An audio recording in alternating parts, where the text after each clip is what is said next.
Hey guys, in this video, I will show you how to return items to Amazon. Alright, so let's begin with the video. I will be guiding you through this on both a computer and a phone.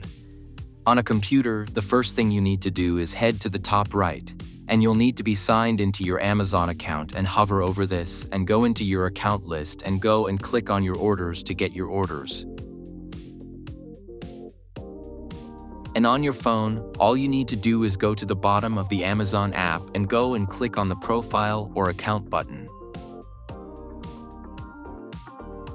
And at the top here, you can go and click on the Orders button, or in the Your Orders section, you can click on See All, and you can then see your orders. As I didn't order anything from Amazon yet, that's why I don't have any orders here. But I will show you the exact process using screenshots. So once you are on your order page, and now what you need to do is find the item you want to try to return. It's important to note that not all orders are going to be eligible to return. The eligibility will vary on a few different factors, but what you can try and do is find it in your orders and see if you've got the option to go and return it. If you do, then you can go and return it. In this case here, I want to go and return this item. So what I'm going to do is go and click on Return Items on my computer. And on your phone, you'll need to go and click on the order. And there'll be a section called Need Help with Your Item, and then Return Items.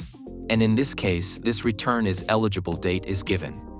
As I said, the eligibility will vary depending on a range of factors, but in this case, I can return it.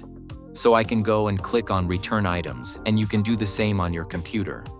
But now I'm just going to go and complete the guide on my phone as the steps are very similar. You need to give a reason for why you're returning this, so this will completely depend on your case. In my case, I'll select No Longer Needed because the quality isn't good enough for me. So I'll just go and add that in the comments. Now you'll get taken to this section here, which says how can we make it right? And you can either have the refund to your Amazon balance or back to your original payment method. So that's going to be up to you.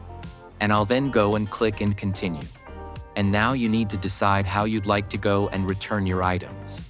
So this will vary depending upon where you are in the world and the type of item as well. So go ahead and choose option according to your region, and then I'll click on Confirm Your Return at the bottom.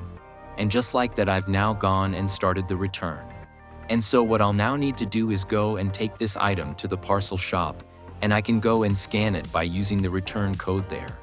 It says the refund is issued after you drop off your return. Once we issue your refund, it may take up to 7 days for the original refund to be credited to our original payment method. So that's basically how you can return items to Amazon. So that's all for this video. Consider subscribing if you find it helpful, and I'll catch you in the next one. Thanks.